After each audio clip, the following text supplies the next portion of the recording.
Bismillahirrahmanirrahim.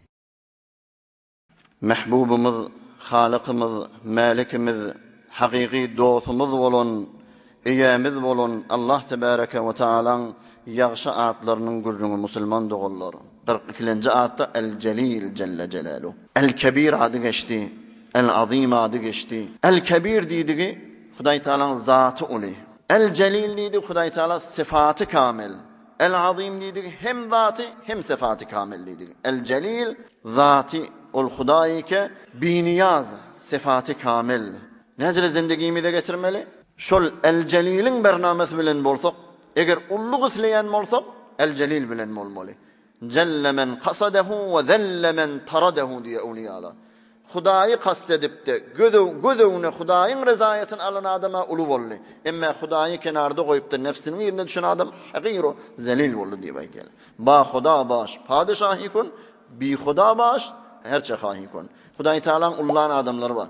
Peygamber sallallahu aleyhi ve sellem ayetiye inne min iclalillahi Teala ikramu zişşeybetil muslim. Hudayi ullumaktandır. Celil yani ulluk. Hudayi celal vermektendir. Hudayi Teala'nı ullumaktandır. Müslüman adam bir yaşlı dini İslam'da taş takkalı ağıran adamla var. Öz aranızda yaşlılar var da. Bir Müslüman yaşlılığını filasan Hudayi ulladın diye aytıptır da. Ve de ulukun zata. Bir Müslüman yaşlılığını mescide katnaptır.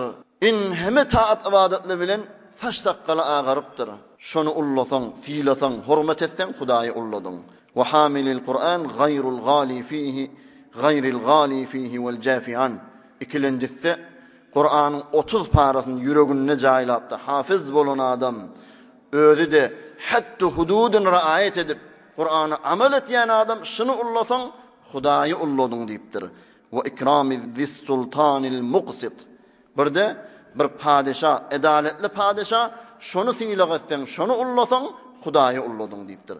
Bu adın da hasiyetinden hayta adam ya celil diyen adını zaferan bilen yazıp yanına alsa Hudayi Teala ona azamat, izzet, ulluk verir deyiptir. Hudayi Tebarek ve Teala yaxşı atlarının hurmatına hem elimize bir dünyada avray, ahirdemde iman, ahirette beheşt cavidan nasip etsin. برای مشاهده ویدیوهای بیشتر به کانال یوتیوب سخنرانی‌های علماء ترکمن سر بزنید، مشترک بشید و منتشر کنید، اجر ببرید.